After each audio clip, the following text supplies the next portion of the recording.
Hello, folks. Plastic Eric here, Plastic Soundwave Cult, here for another amazing edition of Collection Connection. The game is just an excuse to talk about music. It's a game that my brother and I play. I will show a record from my collection, record, CD, tape, and talk about it a little bit. Then my brother Bryce, over on Good Show Ponsonby, the following Tuesday, will show an album from his collection that can be connected to the album that I showed. And we don't tell you what the connection is. Even Elo here doesn't tell you what the connection is. You have to guess it yourself.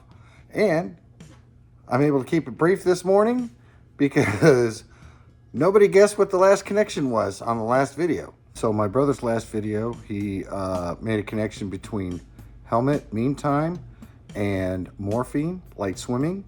And the connection was both of those albums had a song that was connected to a previous album. And so I know on the Morphine, it was, I think, And I Know was the name of the song, parts 1 and 2. And the first one was on another album. And I'm not sure what it is for the Helmet one. But I'll figure that out, and maybe I'll put that down the bottom here. Maybe not, I don't know. Should have guessed it and figured it out.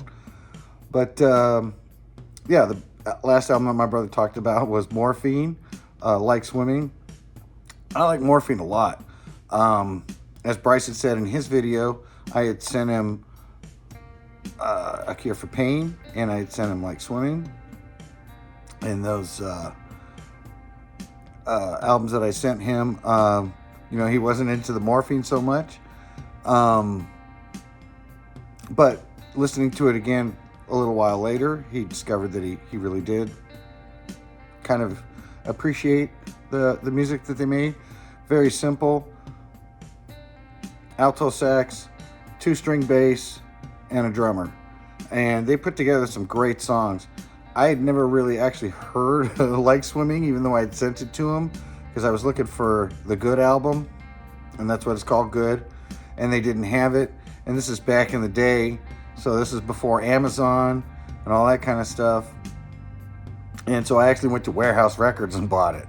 And so, back in the day when that was still around. And it's funny, at about that same time, he had got me the album that I'm going to talk to now, which the fact that we both got each other these albums, not the connection. And the fact that they came out in the same year, also not the connection. So, what's the connection between Morphine and the band I'm going to show?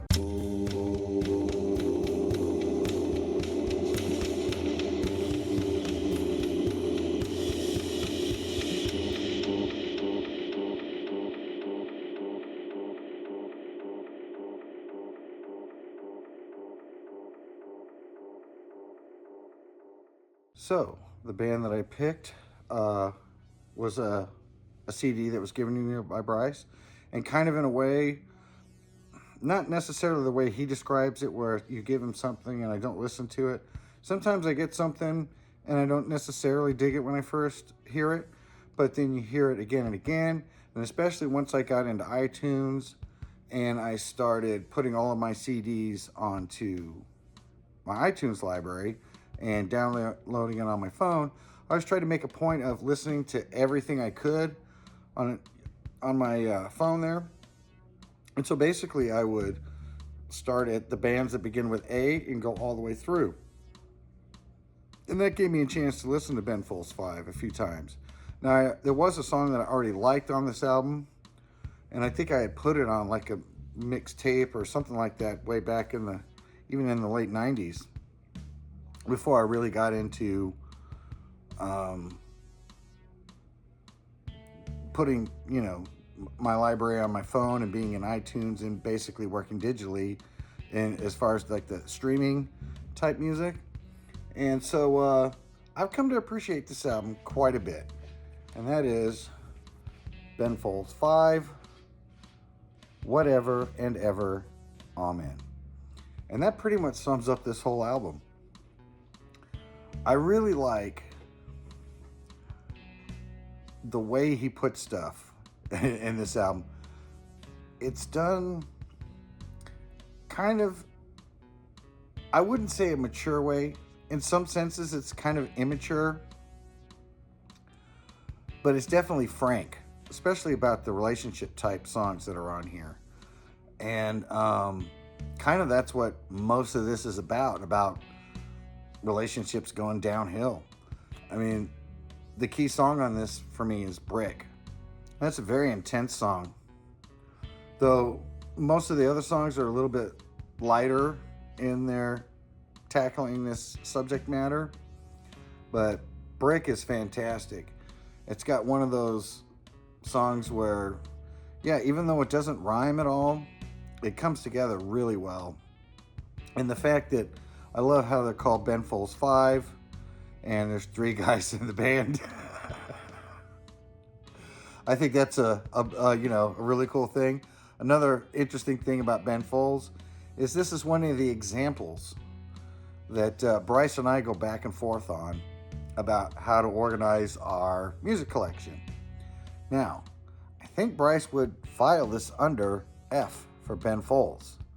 He's a last name guy for solo artists. I, however, am a first name. So this I pulled out, it was under B. And kind of the reason for that is this album right here. If I were to get a Ben Folds solo album, it would be under F, but this would be under B because it's Ben Folds 5. It's the name of the band, not the name of the artist. And so that's one of the things that Bryce and I have jokingly gone back and forth on, that, you know, he doesn't get that I do everything based off the first letter.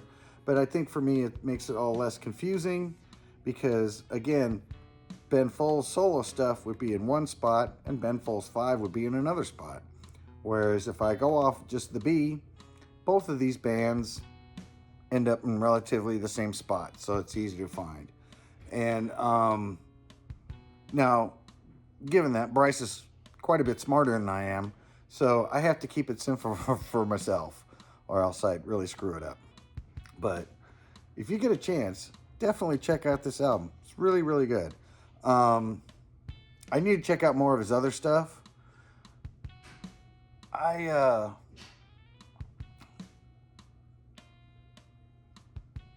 I know that he's worked with like William Shatner, and it was weird that I even recognized him. I'm watching this concert, I think it was on A&E, and it was William Shatner doing his thing, and the guy playing the music in the background was Ben Folds. So I don't know if it's because he's a Trekkie or a fan of William Shatner's musical career himself, but I do find it interesting that he's even involved in that. And I've seen a lot of his, or a few of his other material that he's done, and it seems to be kind of always in a similar style, but he seems to broaden some of those other subject matters. Like I said, this one largely deals with love and breakup and things like that, and just life in general, and told in a frank manner. So yeah, if you get a chance, check this out. I don't want to waste any of your more time. So if you think you know what the connection between Morphine, Like Swimming, and Ben Folds 5, whatever and ever, amen, write it down in the comments. So, do you think you can figure out?